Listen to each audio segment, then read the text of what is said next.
state purposely overlooking some former teachers? Tonight, an I-Team investigation uncovered that thousands may actually be missing out on part of their retirement. Chief investigative reporter Eric Parker did some digging, and here's what he found out. It's the place where teacher pensions go, well, to do nothing. They just sit. The list is long, approximately 7,000 names over 193 pages. But who are these people and how did they end up here? The I-Team went to the State Teachers Retirement Board for answers. Administrator Helen Sullivan told us by email the accounts on the list are deemed abandoned and no longer eligible for interest accrual.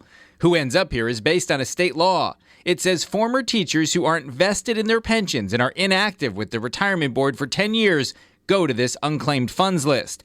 The money is still there, but it stops accruing interest. And a lot of money is at stake. The unclaimed funds account has more than $45 million in it.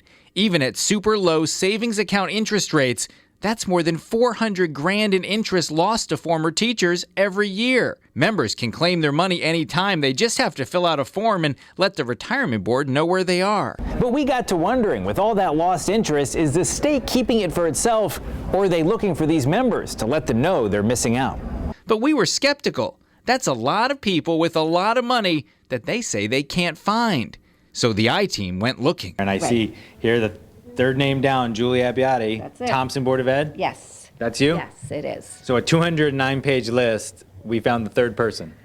You did. Yeah. And I don't think I was very hard to find. For 30 years, Julie Abbiati has been teaching at the private Pine Point School in Mystic. Before that, she taught for 5 years in Thompson, which is how she ended up in the teacher retirement system. She told us she knew she had that money, but assumed it was sitting and gaining interest and that she'd get it when she retired.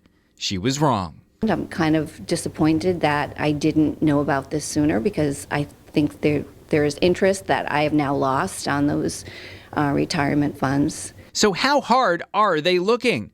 Abbiati thinks not very. I have a Social Security number. I pay Connecticut taxes. I can't imagine that I couldn't have been found. I just glanced through the list and found 3 other names of people that I happen to know that they're still around, still living in the area, and could easily be found. We reached back out to Administrator Sullivan to tell her the I-Team found multiple people on the list in just a few minutes, and that was just on page 1.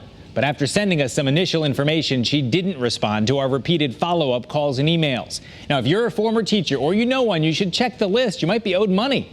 We've got it linked to this story on the Channel 3 app. With the I-Team, Eric Parker, Channel 3 Eyewitness News.